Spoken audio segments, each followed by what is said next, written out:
معزز سامعین السلام علیکم۔ اردو ہارر ناولز میں خوش آمدید۔ آپ سب سے گزارش ہے کہ میری ویڈیوز کو زیادہ سے زیادہ لائک اور شیئر کر کے میری حوصلہ افزائی کیجیے تاکہ میں اسی طرح اچھی اچھی کہانیاں آپ کے پیش خدمت کر سکوں۔ میں پنچایت کے سامنے جو کچھ کہوں گی، سچ کے سوا کچھ نہیں کہوں گی۔ ہم نے بابا جی سے جنوں کے ذریعے حساب کروایا ہے، انہوں نے ثبوتوں کے ساتھ ہمارے خدشات کی تصدیق کر دی ہے۔ یہ تمام اشیاء، کیل، سوئیاں، عورت کے سر کے بال، بلیڈوں کے ٹکڑے، ان کی تعداد اور مقدار جنہوں نے بتائی ہے، جبکہ یہ تمام اشیاء ہم نے ایک سفید کاغذ میں لپیٹ کر شاپر میں بند کر کے صندوق میں رکھ کر بڑا بھاری تالا لگایا تھا۔ 100 کلومیٹر دور بابا جی کے خاص حجرے میں جنہوں نے یہ تمام اشیاء دائرے کے اندر میرے سامنے لا کر رکھ دی تھی۔ بابا جی نے اپنے خاص حجرے میں مجھے بلایا، پکے فرش پر موٹے سیاہ مارکر سے دائرہ لگایا، اس کے اندر مجھے بٹھا دیا، میرے دائیں انگوٹھے پر زیتون کا تیل لگایا اور مجھے اپنی ساری توجہ اس انگوٹھے پر مرکوز کرنے کی ہدایت کی۔ بابا جی نے جو ہی پڑھنا شروع کیا، میرا انگوٹھا بلب کی طرح جلنے بجھنے لگا۔ نظریں ٹکانے کی وجہ سے آنکھیں چندھیا کر خود بخود بند ہونے لگی، دماغ میں سوئیاں سی چبھنے لگی۔ یوں محسوس ہوا جیسے نوکیلے ناخنوں، لمبے دانتوں، سیاہ بال اور انگارے کی طرح جلتی آنکھوں والی 5 بدروحوں نے مجھے سر سے لے کر پاؤں تک جکڑ لیا ہے۔ سانس لینا دشوار ہو گیا، آنکھیں ابل کر باہر آنے لگی۔ دکھ، غم، پریشانی اور خوف سے میری چیخیں کمرے کی چھت کو پھاڑ کر باہر جانے لگی۔ چیخ نکلنے کے فوراً بعد مجھے بابا جی کی مسحور کن آواز سنائی دی، مریدنی، ڈرو نہیں، ان انسانیت دشمن چڑیلوں کا مقابلہ کسی عام ٹوٹکے باز، جعلی عامل اور فراڈی ایجنٹ بابا سے نہیں بلکہ گوبے شاہ سے ہے۔ میں ان کا خون پی جاؤں گا، چتا جلا کر ویران کھنڈروں میں خاک پھینکوں گا، ان کو ایسا سبق سکھاؤں گا کہ ہر ڈراؤنی مخلوق انسان کے سائے سے بھی دور بھاگے گی۔ جس شخص نے عمل کر کے ان کو تمہارے پاس بھیجا ہے وہ زندگی کی بھیک مانگے گا، آئندہ کسی سائل سے من مرضی کے روپے بٹور کے اس کے مخالف کے پاس نہیں بھیجے گا۔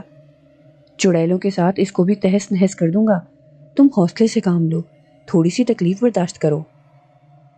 آنے والے لمحات میں چڑیلیں تڑپنے، تل ملانے اور چیخو پکار کرنے لگیں گی، جیسی جلتی آگ میں پھنسا زندہ انسان زندگی بچانے کی تگ و دو کرتا ہے۔ اسی دوران چھوٹے چھوٹے بونوں کی ایک فوج آ گئی جو کہ ان چڑیلوں سے بھیڑ گئی۔ ان کے گتھم گتا ہوتے ہی ایک بھاری شاپر ایک چڑیل کے ہاتھ سے گر گیا، جسے اس چھوٹی مخلوق کے ایک لیٹر ٹائپ بونے نے اٹھا لیا۔ اس نے جب اس کو کھولا تو اس میں یہ سب اشیاء جو آپ کے سامنے کیل، پن، بلیڈ اور بالوں کی صورت میں رکھی ہیں، ان اشیاء کو اس بونے نے بابا جی کے حضور پیش کیا اور تمام ساتھیوں کو لے کر غائب ہو گیا۔ اس کے جاتے ہی مجھ پر غنودگی چھا گئی۔ 2 نرم و ملائم ہاتھوں نے فرش سے اٹھا کر مخملی پلنگ پر لٹا دیا۔ لیٹتے ہی گرم معطر سانسوں اور دل کی سریلی دھڑکن نے میری رگ رگ میں نشہ بھر دیا۔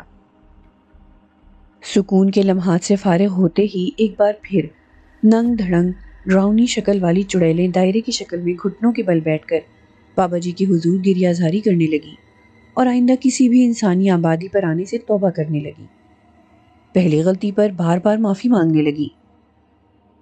بابا جی نے رحم دلی کا مظاہرہ کرتے ہوئے ان کی غلطی کی اس شرط پر معافی دی کہ وہ آئندہ کسی آبادی کے نزدیک رہائش نہیں رکھیں گی۔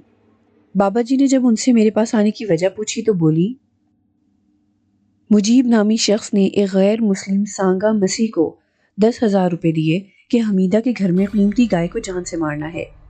یہ گائے قیمتی اور ان کو بہت عزیز ہے، گائے کے مرنے پر ان کو 2 لاکھ کا نقصان ہوگا، وہ ہمارا بہت نقصان کر چکے ہیں، ہم براہ راست ان سے نہیں لڑ سکتے، لہٰذا آپ اس گائے کو تعویذ گنڈے یا کسی ہوائی مخلوق کے ذریعے مروا دیں۔ سانگا مسیح نے پلید جسم کے ساتھ پلید عمل کر کے ہم چڑیلوں کو قید کر رکھا ہے۔ اس نے ہمیں بلایا، ہم نے گائے کے پیٹ میں بلیڈ، کیل وغیرہ ڈال کر اسے شدید زخمی کر دیا۔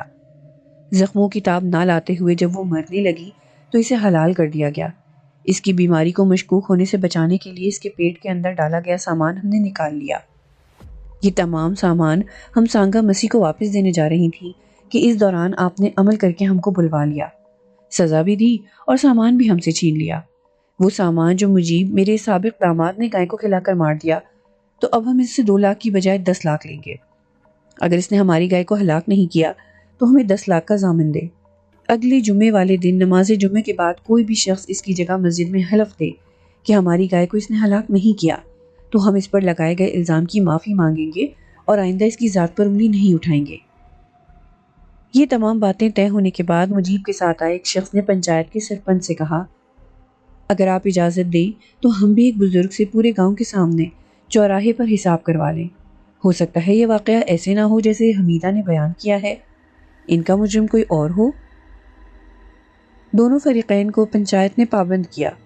حلف دینے سے قبل ایک بار پھر حساب کروانے کے عمل پر اتفاق کیا گیا۔ حمیدہ کا کردار ہوش سنبھالتے ہی مشکوک نہیں بلکہ کالی سیاہ گھپ اندھیری رات کی طرح سیاہ تھا۔ لاکھ کوشش کے باوجود عزت کا سفید داغ دکھائی نہیں دیتا تھا۔ جوانی کی عمر کو پہنچی تو آئے روز کی تہمت، بدنامی، ہزیمت والدین کے لیے سہانے روح بن گئی۔ اس مصیبت سے جان چھڑانے کے لیے دور کے رشتہ داروں میں اس کی شادی کر دی گئی۔ سسرال جانے پر پرانی روش نہ بدلی، زندگی کی صبحیں شاموں میں تبدیل ہوتی رہی۔ 6 بچوں کی ماں بننے کے دوران کتنے ہی معاشقے چلے، کچھ کامیاب ہوئے، کچھ ناکامی سے دوچار۔ ادھیڑ عمر کو پہنچ گئی، مگر جس برے کام کی گھٹی لے کر پلی بڑی تھی، نصیحت کی طرح زندگی کے دوپٹے سے باندھ کر رکھا۔ یہ برائی خون پینے والی جونک کی طرح اب تک اس کے ساتھ چمٹی ہوئی تھی۔ 2 بیٹیاں جوان ہوئیں تو ماں کی روش اپنائی، زخم چوسنے والی مکھی کی طرح طالب آتے اور روپوں کے عوض طلب پوری کر کے چلے جاتے۔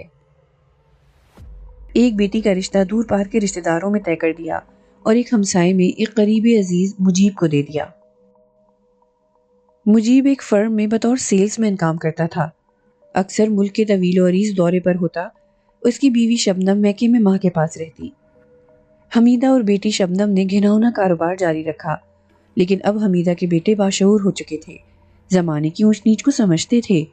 انہوں نے ماں بیٹی کی گھر سے باہر نکلنے پر پابندی لگا دی، لیکن جیسے چور چوری سے جائے ہیرا پھیری سے نہیں، اسی طرح وہ چوری چھپے لوگوں سے ملنے لگی۔ لیکن یہ بات کب تک چھپی رہتی؟ اکثر مل بیٹھے پکڑی جاتی تو ان کی خوب دھلائی ہوتی، گاؤں میں بدنامی الگ ہوتی۔ اب کی بار بیٹوں نے باز نہ آنے پر ہاتھ پاؤں توڑنے کی دھمکی دی۔ یہ دھمکی سن کر ان کے اوسان خطا ہو گئے، لیکن دوسری طرف وہ دوستوں کو بھی ناراض نہیں کرنا چاہتی تھیں۔ اس مشکل مسئلے سے نمٹنے کے لیے سخت بے قرار ہو گئیں۔ لفنگوں کو لفنگے میلوں دور سے تلاش کر لیتے ہیں۔ ان کو بھی ایک بابا جی کی بھنک پڑ گئی جو خواتین میں بہت مقبول تھے۔ عزتوں کا لٹیرا ہونے کے ساتھ ساتھ سائلوں اور مریدوں کی جیبیں ہلکی کرنے کا فن بھی خوب جانتا تھا۔ یہ بابا تو 100% ماں بیٹی حمیدہ اور شبنم کو مطلوب تھا، یہی ان کی بھنور میں پھنسی ناؤ کو کنارے لگا سکتا تھا۔ یہ بابا جی الو کے خون سے دوران صحبت تعویذ لکھتا تھا جو 100% کامیاب ہوتے۔ تعویذ لیتے ہی سائل کے تمام داغ دھلنا شروع ہو جاتے، مخالفین آنکھوں سے نابینا، کانوں سے بہرے اور پاؤں سے معذور ہو جاتے۔ سائل کھل کر من مرضی کے فیصلے اور افعال کراتا۔ اس بابا جی کی اطلاع پاتے ہی ماں بیٹی نے سکھ کا سانس لیا۔ اگلے ہی دن دوپہر کے وقت بابا جی کے حجرے میں پہنچ گئی۔ غفور عرف گھوبا کسی دور میں گاؤں کے چوک میں بیٹھ کر جوتے گانٹتا اور پالش کرتا تھا۔ کام کروانے والی اکثر خواتین اور لڑکیوں سے چھیڑخانی کرنے پر اس کی جوتوں سے مرمت ہو چکی تھی۔ عاشقی کا بھوت جب سر پر سوار ہو تو سب کام چھوڑ کر منزل پانے کے لیے من کی مرادیں پوری کرنے والے بابا کا ملنگ بن گیا۔ یہ بابا جی کے لیے سائل تلاش کر کے لاتا، جھوٹی موٹی کرامات سنا کر لوگوں کی توجہ مبذول کرواتا، من پسند خواہشات کی تسکین کے قصے سناتا اور لوگوں کو مطمئن کرتا۔ ایک لمبے عرصے تک خدمات سر انجام دینے کے صلے میں بابا جی نے اپنے گدی نشین کی خلعت سے نوازا اور لوگوں کو فیوز برکات سے مستفید کرنے کے لیے دور کے علاقے میں بھیج دیا، جہاں کے مریدوں کو بابا جی کے حضور حاضری دینے کے لیے بہت سی مشکلات سے دوچار ہونا پڑتا تھا۔ مریدوں اور مریدنیوں سے آشنائی تھی، ان کی عقیدت نے جلتی پر تیل کا کام کیا۔ بابا گھوبے شاہ کی شہرت کو 4 کی بجائے 8 چاند لگا کر دور دور تک ڈھنڈورا پیٹا۔ گھوبے شاہ کی کرامات کی شہرت حمیدہ اور شبنم کے کانوں میں پڑی تو فیضیاب ہونے کے لیے بے قرار ہو گئیں اور بابا جی کے حضور پیش ہو گئیں۔ خوبصورت و حسین ماں بیٹی کو دیکھتے ہی بابا جی کے منہ سے رال ٹپکنے لگی، جبکہ شکار خود قفس میں مقید ہونے کے لیے بے قرار تھا۔ کون سا تعویذ اور کالے قدم بابا جی اور ان کے درمیان پیری مریدی سے ہٹ کر رشتہ قائم ہو گیا۔ بیٹوں کو لگام ڈالنے کے لیے بابا جی نے اپنے خاص مرید کو کہہ کر دور کے شہر میں نوکری کا بندوبست کر دیا، جبکہ خود ماں بیٹی کی قربت سے مزے اڑانے لگا۔ ایسے چھٹے ہوئے پیروں کے مرید بھی انہی کی طرح ذلت کے گھڑوں میں گرے ہوئے ہوتے ہیں۔ ایک خاص مرید کی نظر جب شبنم پر پڑی تو وہ اس پر فریفتہ ہو گیا۔ بابا جی کو آستانے کے لیے ایک کنال زمین دی، ساتھ ہی نذرانے کا ڈھیر بھی بطور عقیدت پیش کیا اور بدلے میں کنیز شبنم کا ہاتھ مانگا۔ بابا جی نے نظر عنایت کرتے ہوئے اس بار ہاتھ آئی بارات سے مل کر محفوظ ہونے کا فیصلہ صادر فرما دیا۔ مرید نے اسے بھی غنیمت سمجھا۔ شبنم اب بابا جی کے علاوہ مرید کی بھی منظور نظر بن گئی۔ بابا جی کے آستانے پر ماں بیٹی اپنے چاہنے والوں کے ساتھ عیاشیوں کی دلدل میں دھستی چلی گئیں۔ فحاشی کے قصے آستانے سے گھر کی دیواروں تک آ پہنچے۔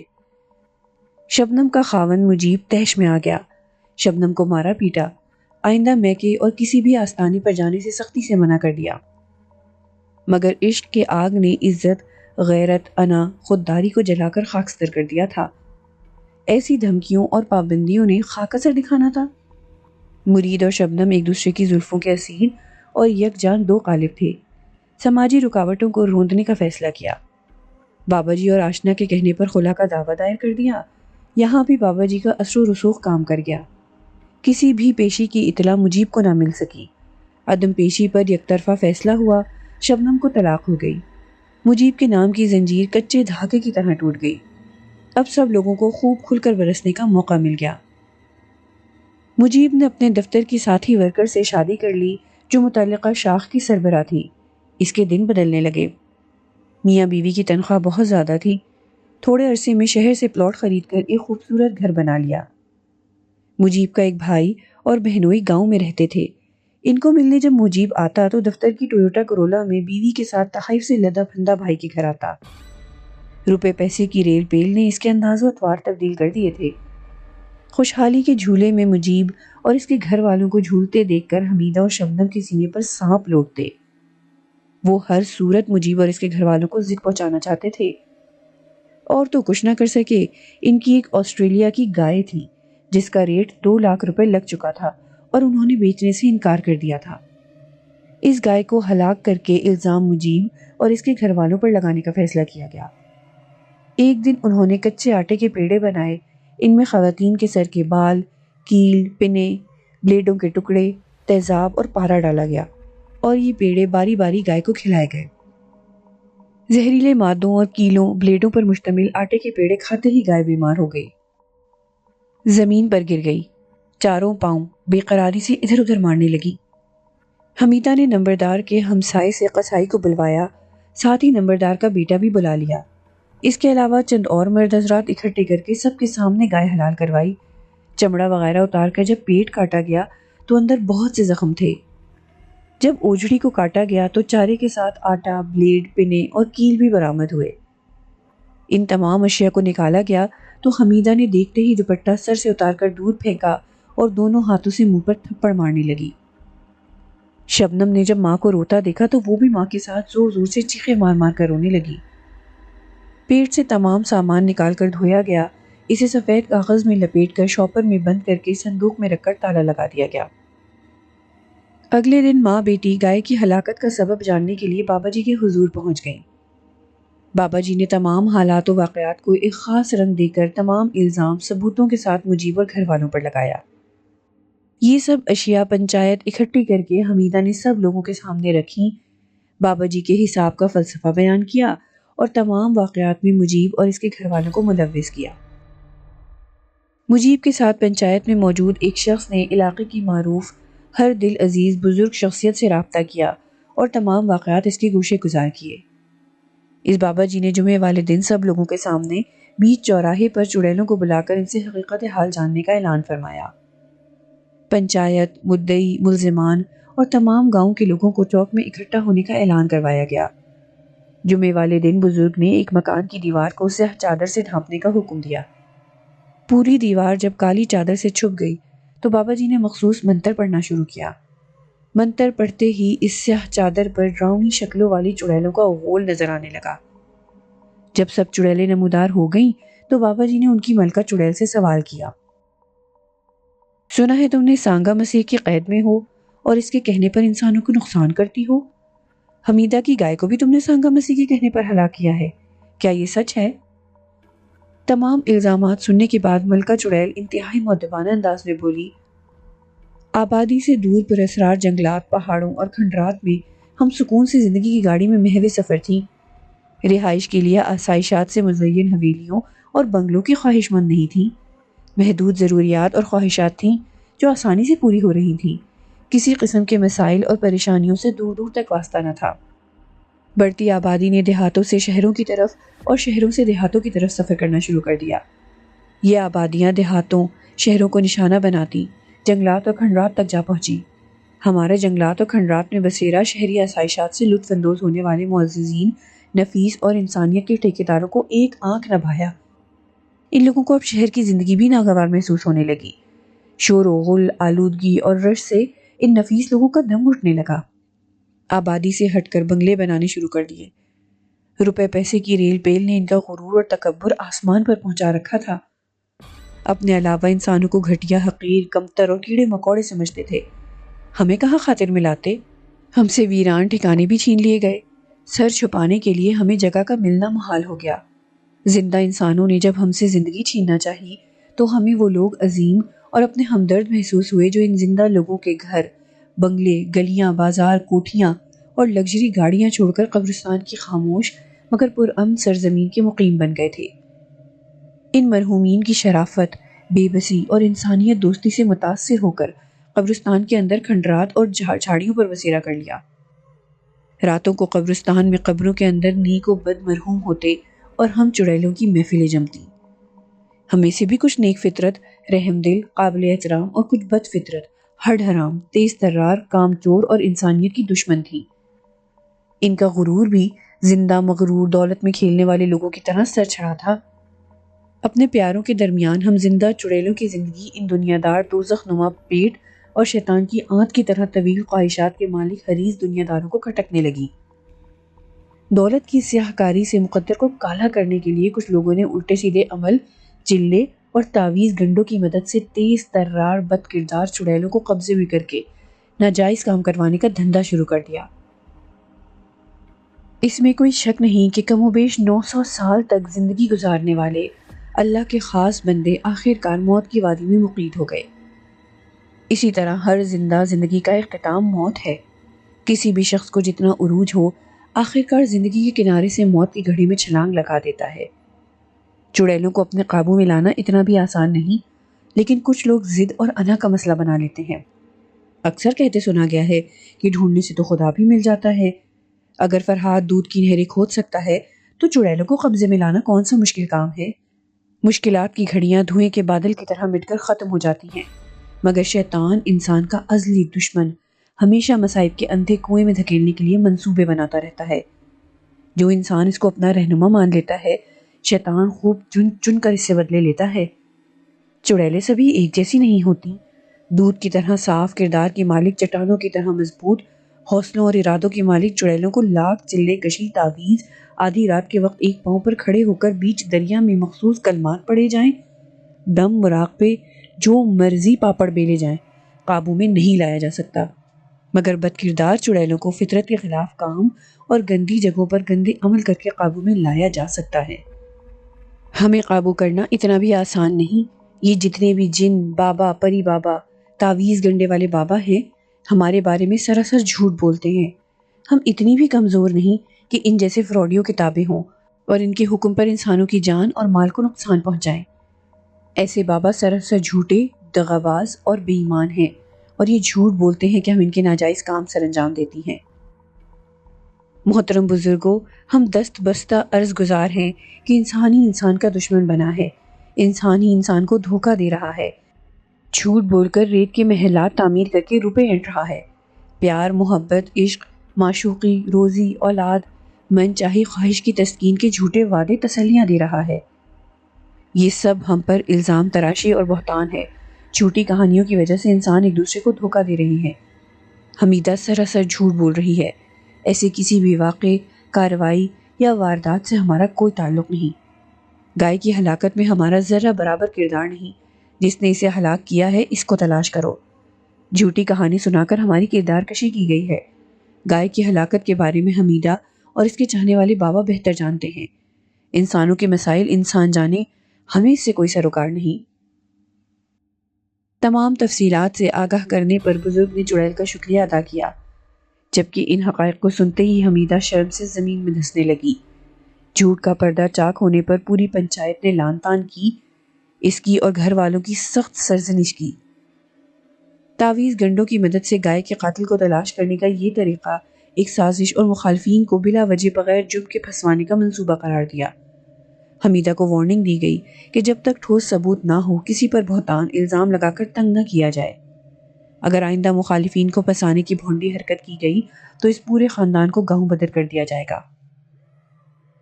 حمیدہ اور گھر والے سخت ہراساں اور پریشان تھے۔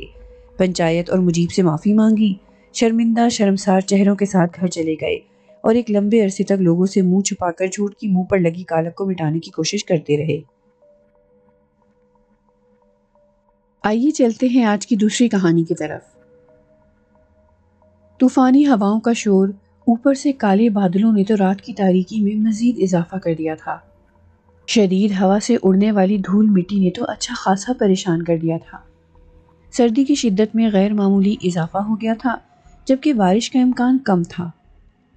وہ ریلوے اسٹیشن صدیوں سے ویران پڑا تھا، بس اکا دکا ہی کوئی ٹرین وہاں رکتی ہوگی، جس کی وجہ سے گاؤں سے دور واقع اس ویران ریلوے اسٹیشن کا بوڑھا چوکیدار اپنی عمر کی طرح سروس کے آخری ایام پورے کر رہا تھا، جو سر شام ہوتے ہی ریلوے اسٹیشن کے ویران انتظار گاہ میں چارپائی لگا کر شاید ڈیوٹی کر رہا تھا، یا اس عمر میں گھریلو حالات و معاملات سے دور بھاگ کر ریلوے اسٹیشن کی ویرانی میں زندگی کے آثار لانے کی ناکام کوشش کر رہا تھا۔ پتہ نہیں، مگر ہمیں فی الحال طوفانی ہواؤں نے پریشان کر رکھا تھا۔ رات کا نہ جانے کون سا پہر تھا کہ ہمیں وہاں دور سے آگ روشن نظر آئی اور 3 سائے وہاں اپنے ہاتھ تاپ رہے تھے۔ ہمیں بھی سردی نے آ گھیرا تھا۔ وہ 3 لوگ تھے اور چوتھا میں بھی ان میں شامل ہو گیا۔ آؤ پردیسی بابو بیٹھو، آگ تاپو۔ خشک لکڑیوں کا ایندھن وافر مقدار میں موجود تھا۔ میں بھی آلتی پالتی مار کر زمین پر بیٹھ گیا اور سب کا سرسری جائزہ لینے لگا۔ 2 بوڑھے تھے، ایک نوجوان تھا جو بالکل میری طرح دکھائی دے رہا تھا۔ ان سب میں ایک بات یکساں تھی، سبھی ایک دوسرے کو ڈرانے کی کوشش کر رہے تھے اور ڈراؤنی قصے بیان کر رہے تھے۔ میں بھی دلچسپی سے ان کی باتیں سن رہا تھا۔ شاید اس طرح قصہ خوانی سے رات گزر جائے اور صبح ہوتے ہی ہر کوئی اپنی اپنی منزل کی طرف روانہ ہو جائے۔ بوڑھے چوکیدار کی کھانسی میں سردی کی شدت کی وجہ سے اضافہ ہو گیا تھا۔ ایسی طوفانی ہواؤں میں بھی دور سے دھواں اڑاتا دکھائی دے رہا تھا۔ وہ زیر لب بڑبڑایا، پتہ نہیں آگ کس نے جلائی ہے، یہاں تو اس وقت کوئی ٹرین نہیں آتی اور مسافر بھی نظر نہیں آ رہے۔ مجھے کیا، وہ پھر رضائی میں منہ کر کے سونے کی ناکام کوشش کر رہا تھا، پر نہ جانے آج نیند اس سے کوسوں دور تھی۔ ایک عجیب سی بے چینی نے اسے آ گھیرا تھا۔ وہ چاروں مسافر نما سائے بدستور آگ سیک رہے تھے۔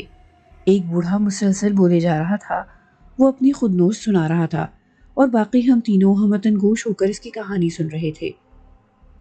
تو دوستوں، میری کہانی کافی طویل ہے، چونکہ ہر کوئی اپنی اپنی کہانی بیان کرے گا، اس لیے مختصراً میرا قصہ کچھ اس طرح ہے۔ میں ایک تھانے دار تھا، بے حد ظالم اور بے رحم۔ پتہ نہیں کتنے مظلوم قیدیوں کو اپنے ظلم کا شکار بنا چکا تھا۔ ان میں بے گناہ بھی تھے اور گنہگار بھی۔ میرے کاغذوں میں کسی کے لیے معافی نہیں تھی۔ میرا اوڑھنا بچھونا بس وہی جیل خانہ تھا جہاں میں تعینات تھا۔ لیکن ان سب میں ایک قیدی مجھے ہمیشہ یاد رہے گا، اور وہ تھا قیدی نمبر 53۔ جی ہاں، قیدی نمبر 53 خاموش، تباہ، ڈرپوک اور سنجیدہ۔ لیکن میرا رویہ اس کے ساتھ ٹھیک نہیں تھا۔ اس پر الزام تھا کہ اس نے اپنے والد کا خون کیا تھا۔ کبھی کبھار اس کی بوڑھی والدہ اس سے ملنے آتی تھی، ورنہ وہ ہر وقت چپ چاپ بیٹھا رہتا۔ مجھے صرف اتنا پتہ چلا کہ ایک دن اس کے باپ نے اس کی ماں کو جوئے پر بیچ دیا اور طیش میں آ کر اس نے اپنے ہی باپ کا خون کر دیا۔ عدالت نے اسے عمر قید کی سزا سنائی تھی۔ قیدی نمبر 53 سے بلا وجہ نفرت ہو گئی تھی۔ ایک دن اس کی بوڑھی والدہ اس سے ملاقات کرنے آئی تھی۔ میرا بھی دماغ گھوما ہوا تھا۔ میں نے ایک زوردار دھکا دے کر اس کی بوڑھی والدہ کو گرا دیا۔ جس سے قیدی نمبر 53 کو بڑی تکلیف پہنچی۔ پھر تو اس نے حد ہی کر دی، دنیا جہان کی گالیاں مجھے سنا ڈالی۔ بھلا میں بھی کہاں جو بیٹھنے والا تھا، اپنی بے عزتی برداشت نہ کر سکا اور آؤ دیکھا نہ تاؤ ایک بڑا سا ڈنڈا لے کر جیل کے کمرے کے اندر گھس گیا اور اس پر ڈنڈوں کی برسات کر دی۔ کب اس کی موت واقع ہوئی مجھے پتہ ہی نہ چلا۔ دوسرے کانسٹیبل بھاگتے ہوئے اندر آئے اور میرا ہاتھ روکا، لیکن تب تک دیر ہو چکی تھی۔ ایک بوڑھی ماں کے سامنے اس کے قیدی بیٹے کی لاش خون میں ڈوبی ہوئی پڑی تھی۔ بوڑھی عورت رو رو کر مجھے بددعائیں دے رہی تھی۔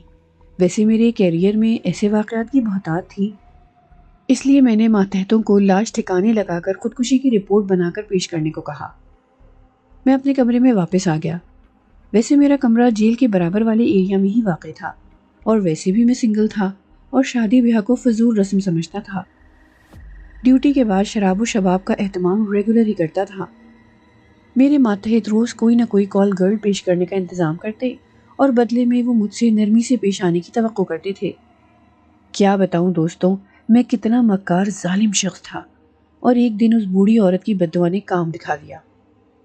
رات کو ڈیوٹی سے فارغ ہو کر میں اپنے کمرے میں آیا تو ایک کم سن حسینہ کو اپنا منتظر پایا۔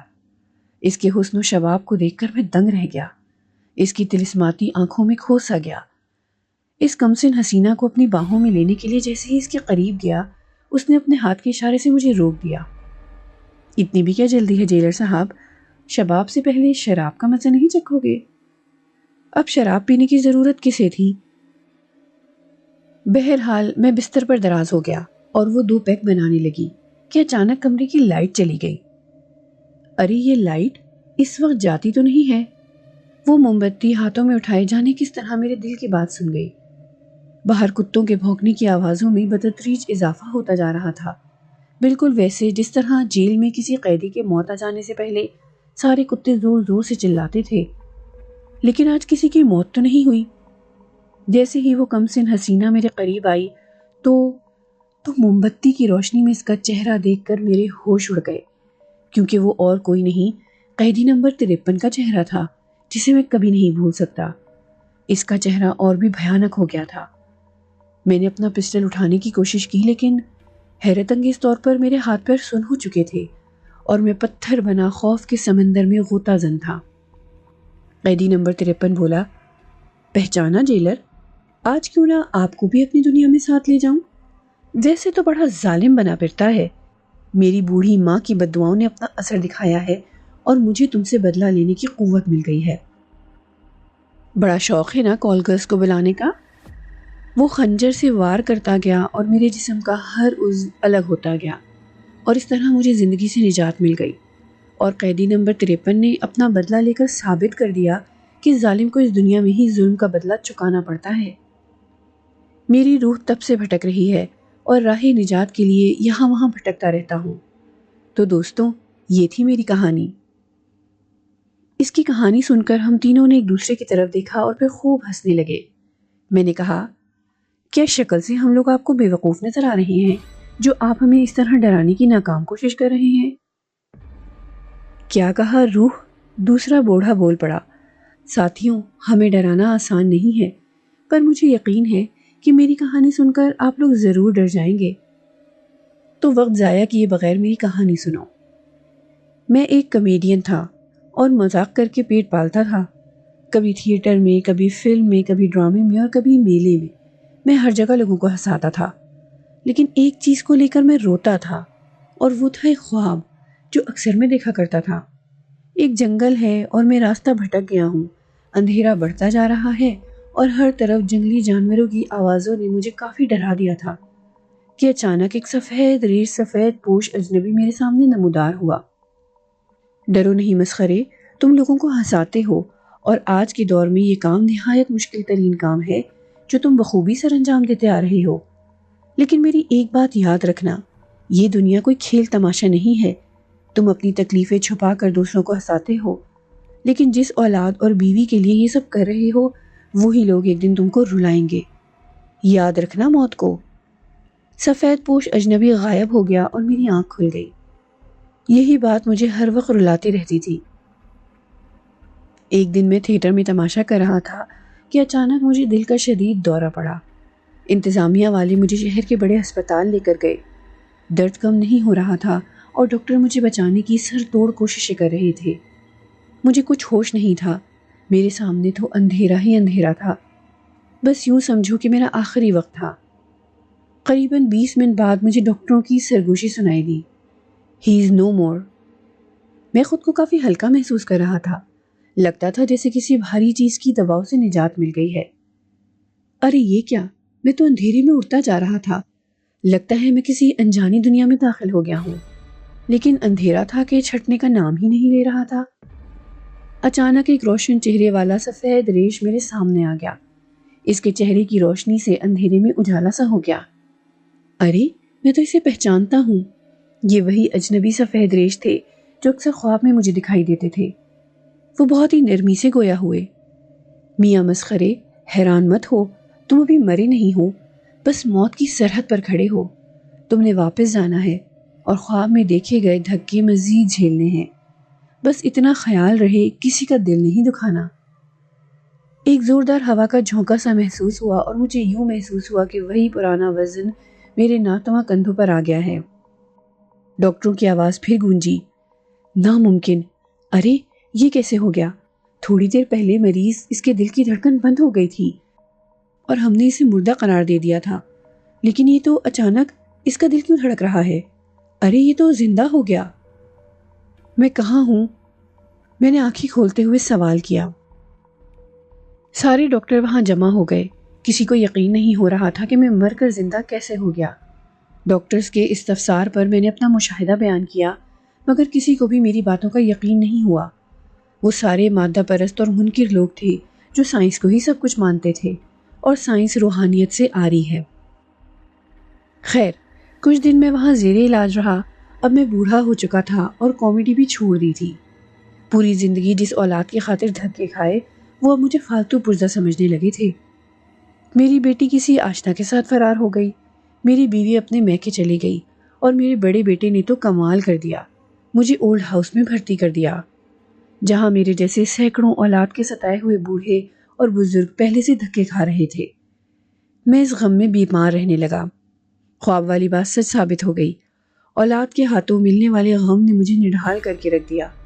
میں برسوں وہاں پڑا رہا، لیکن کوئی بھی مجھ سے ملنے نہ آیا، اور آخرکار سانس کی ڈوری ٹوٹ گئی، اور آج آپ کے سامنے بیٹھا ہوں۔ مسخرے کی باتوں پر ہمیں خوب ہنسی آئی، مگر ڈر کوسوں دور تھا۔ البتہ اس کے حالات جان کر سب افسردہ ضرور ہوئے۔ اب باری تھی نوجوان کی، اس نے کچھ لکڑیاں آگ میں ڈالی، پھر گویا ہوا۔ میں کرکٹ کا مشہور کھلاڑی تھا۔ کرکٹ کی وجہ سے میری طرز زندگی خاصی خوشحال تھی اور گھریلو حالات بھی خوشگوار تھے۔ کھیل کود کو ہی میں نے اپنی زندگی کا مقصد بنایا تھا۔ والد ایک سیاست دان تھے جو کرپشن سے الگ ہمارے لیے دولت اکٹھی کر رہے تھے۔ میری والدہ ایک NGO کی سربراہ تھیں۔ والدین کی بے پناہ مصروفیات کی وجہ سے میرے لیے ٹائم کم تھا۔ ویسے تو کرکٹ میں کافی کمائی ہو رہی تھی، لیکن جب سے سٹے بازی شروع کر دی گئی تھی، میری تو 5 انگلیاں گھی میں تھیں۔ میرے لیے دولت ہی سب کچھ تھی۔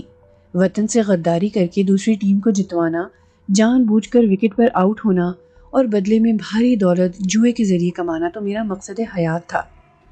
دین سے دوری کی وجہ سے دل زنگالود ہو گیا تھا۔ پھر اچانک ایک دن دل کا دورہ پڑا، اور والد صاحب اور میری بے پناہ دولت بھی مجھے بچا نہ سکی، اور نوجوانی کے عالم میں ہی خالی ہاتھ دنیا سے آنا پڑا۔ اور اب یہاں آپ کو اپنا قیمتی وقت ضائع نہیں کرنے کی تلقین بھی کر رہا ہوں اور ڈرانے کی کوشش بھی کر رہا ہوں۔ کرکٹر کی کہانی سن کر ہم لوگ کافی دیر خاموش رہے۔ رات اپنے پچھلے حصے میں داخل ہو چکی تھی۔ گمنام اسٹیشن کی ویرانی قابل دید تھی۔ اب میری باری تھی۔ تو دوستوں، میری کہانی بھی زیادہ طویل نہیں ہے۔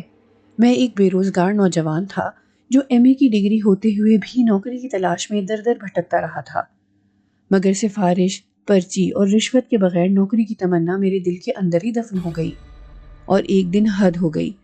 بے روزگاری کی وجہ سے میری منگیتر بھی مجھے چھوڑ گئی اور رشتے سے انکار کر دیا۔ بعد میں پتہ چلا کہ ایک ادھیڑ عمر بزنس مین سے اس کا افیئر ہوا، اور بعد ازاں افیئر شادی میں بدل گیا۔ اسے دولت تو بہت ملی، لیکن عزت؟ وہ بزنس مین اسے بھی بزنس کے طور پر چلانے لگا، وہ اب ہائی سوسائٹی کال گرل بن چکی تھی۔ شکر ہے میں ایسی عورت سے بچ گیا۔ بے روزگار ہوا تو کیا ہوا، عزت تو تھی۔ میں نے حالات کا کافی دنوں تک مقابلہ کیا مگر اب تھک چکا تھا۔ ملکی حالات ٹھیک نہیں تھے، سیاست کاروبار بن چکی تھی، مہنگائی کنٹرول سے باہر تھی، فحاشی و عریانی کا دور تھا، لوگ درندے بن گئے تھے، معصوم بچے اور بچیوں سے زیادتی، قتل کے واقعات عام ہو چکے تھے، انصاف کا پرندہ اڑ کر جنگلوں میں چلا گیا تھا۔ آخر کب تک ایک بے روزگار ایسے حالات کا مقابلہ کرتا؟ آخر کار شہر کے ایک مشہور چوک پر انٹرویو سے ناکامی واپسی پر میرا ایکسیڈنٹ ہو گیا اور بے روزگاری سے ہمیشہ نجات مل گئی۔ لوگوں نے مجھے ہسپتال پہنچایا لیکن بہت دیر ہو گئی تھی۔ ایک راز کی بات بتاؤں دوستوں، لوگوں کے لیے تو وہ ایک ایکسیڈنٹ تھا، لیکن حقیقت میں وہ ایکسیڈنٹ نہیں بلکہ خودکشی تھی۔ ہاں، میں نے خودکشی کی تھی اور جان بوجھ کر گاڑی کے سامنے آ گیا تھا، لیکن اب مجھے پچھتاوا ہوتا ہے، کاش میں نے ایسا نہ کیا ہوتا اور زندگی جیسی نعمت کی قدر کی ہوتی۔ میری کہانی نے سب کو رلا دیا تھا۔ رات ابھی باقی تھی، ایک سایہ ہماری طرف آتا دکھائی دیا۔ وہ کافی عمر رسیدہ اور لاغر تھا۔ اس نے باری باری ہم سب کو دیکھا اور ہمارے ساتھ بیٹھ گیا۔ ہمارے پوچھے بغیر ہی خود وہ بول پڑا، میں سامنے والے ریلوے اسٹیشن کا چوکیدار ہوں، کافی سردی لگ رہی تھی، سوچا آپ لوگوں کے ساتھ آگ سینک لوں، ویسے رات کو یہاں گاڑی نہیں آتی، عمر بیت گئی اس پھاٹک کی نگہبانی کرتے، لیکن آج تک میں نے کسی ٹرین پر سفر نہیں کیا، کیا آپ لوگ بھی ٹرین کے انتظار میں بیٹھے ہوئے ہیں؟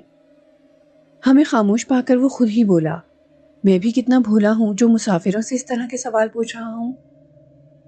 اچانک ایک ٹرین نمودار ہوئی، لیکن اس کی ہولناک آواز سے ہماری روح تک کانپ گئی، جیسے کوئی زلزلہ ہو، پتھروں کی بارش۔ ٹرین صدیوں پرانی معلوم ہو رہی تھی۔ وہ عین ہمارے سامنے آ کر رکی اور باری باری ہم سارے لوگ اس پر سوار ہوئے۔ وہ طلسماتی ٹرین ایک جانب غائب ہو گئی۔ صبح گاؤں والوں کو بوڑھا چوکیدار ریلوے اسٹیشن کی انتظار گاہ میں اپنی چارپائی پر مردہ حالت میں ملا۔ اگر آپ کو ہماری کہانیاں پسند آ رہی ہیں تو ہمارا چینل ضرور سبسکرائب کریں، ساتھ ہی ساتھ ہمیں کمنٹس میں بتائیے کہ آپ کو ہماری کہانیاں کیسی لگتی ہیں۔